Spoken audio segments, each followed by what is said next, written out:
என்னங்க, இன்னும் 10 நாள்ல எப்படிங்க பணத்தை திருப்பி கொடுக்க போறோம்?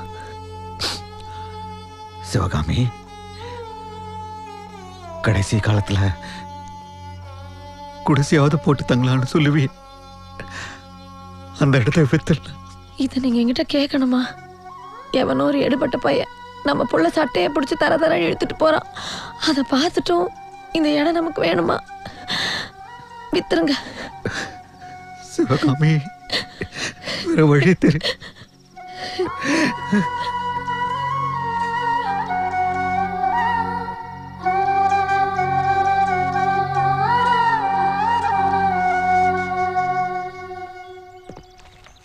மொக்க பாப்பாண்டி, எல்லாம் கேள்விப்பட்டேன்.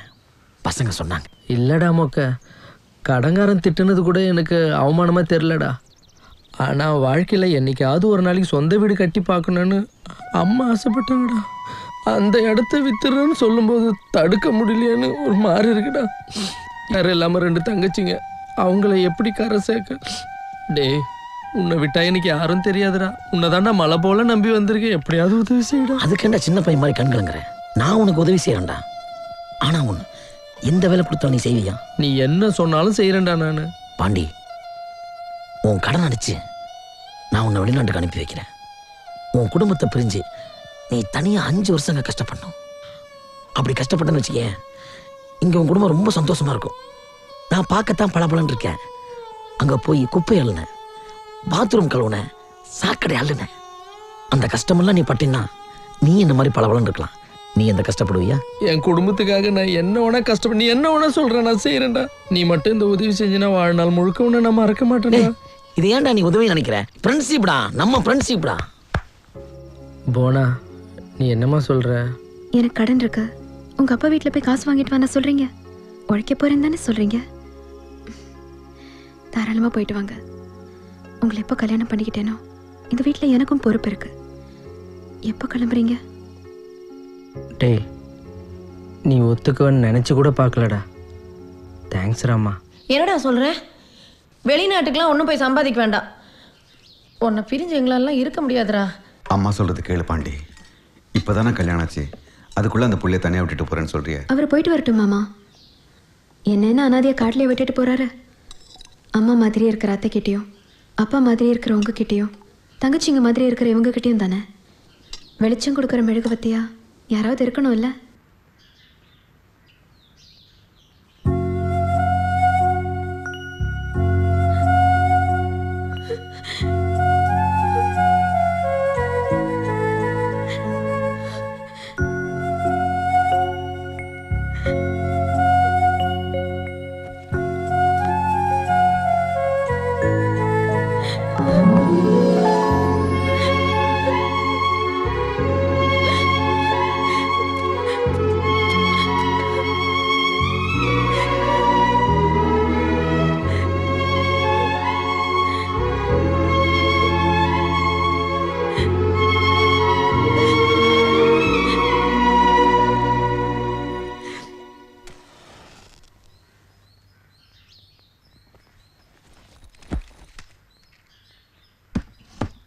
அம்மா, 2 பேர் சேர்ந்து நில்லுங்கம்மா.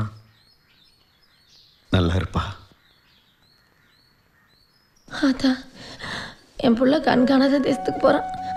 நீதாம்மா கூட இருந்து பத்திரமா பார்த்துக்கணும். பார்த்து போயிட்டு வாயா. நல்லா சாப்பிடணும். என்ன சாப்பிடுவானோ, எங்க தூங்குவானோ.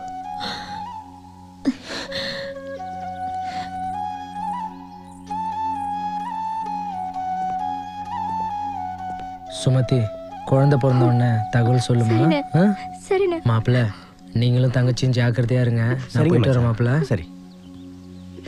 தமிழ், நீங்க 2 பேரும் அம்மாவுக்கு ஒத்தாசையா இருக்கணும். அம்மாவுக்கு எந்த தொந்தரவும் கொடுக்கக்கூடாது. அப்புறம் அப்பாவுக்கு விரால் மீன்னா ரொம்ப பிடிக்கும். வாரம் வாரம் நீங்க 2 பேர்ல யாராவது ஒருத்தர் மார்க்கெட் போயிட்டு வாங்கிட்டு வந்து கொடுக்கணும். மறக்க கூடாதுன்னா போயிட்டு வரமா? பாண்டி, உன்னை திட்டி அடிக்கும் போதெல்லாம் கைக்குள்ளியும் கால்குள்ளியும் கிடந்த உன்னை இப்ப என் பக்கத்திலே வச்சு அழக பார்க்கலான்னு நினைக்கும் போது ஏய்யா ஏன்யா என்ன எப்ப என்ன மாமா நீங்களே அழுதுகிட்டு இருந்தா அவர் எப்படி நிம்மதியா போவாரு? நீங்க தான் அவருக்கு தைரியம் சொல்லி அனுப்பி வைக்கணும். அப்பா அழாதீங்கப்பா. இங்க பாருங்க, நீங்க அழுவதால அம்மா அழுகுறாங்க. அம்மா வாம்மா. அம்மா அழக்கூடாது, வா. டே தலையாட்டி போயிட்டு வரேன்டா. போயிட்டு வரேன்டா. கவுன்சிலர் நான் வரேன். இங்க பாருங்கடா, ஆம்பளை புள்ள இல்லாத வீடு, கொஞ்சம் ஜாக்கிரதையா பாத்துங்கடா. நாங்க பாத்துக்கிறோம். சரி பாண்டி. பாண்டி பார்த்து சூதானமா போயிட்டு வாயா. நான் ஊரை விட்டு வரும்போது எங்க அம்மா கண்ணீரோடு அனுப்புனாங்கடா. வர்றதுக்கு மனசே இல்லைடா. ஆனால் இங்கே வந்து என் கடன்லாம் அடைச்சிட்டேன். 2 தங்கச்சி கல்யாணம் பண்ணி கொடுத்தாச்சு. இன்னொரு தங்கச்சி கல்யாணம் கூட ரெடி பண்ணியாச்சு. பெத்தவங்க பாரத்தை தீர்த்து வச்சன்ற மன திருப்தி இருக்குடா. இந்த சந்தோஷம் போதும்டா எனக்கு.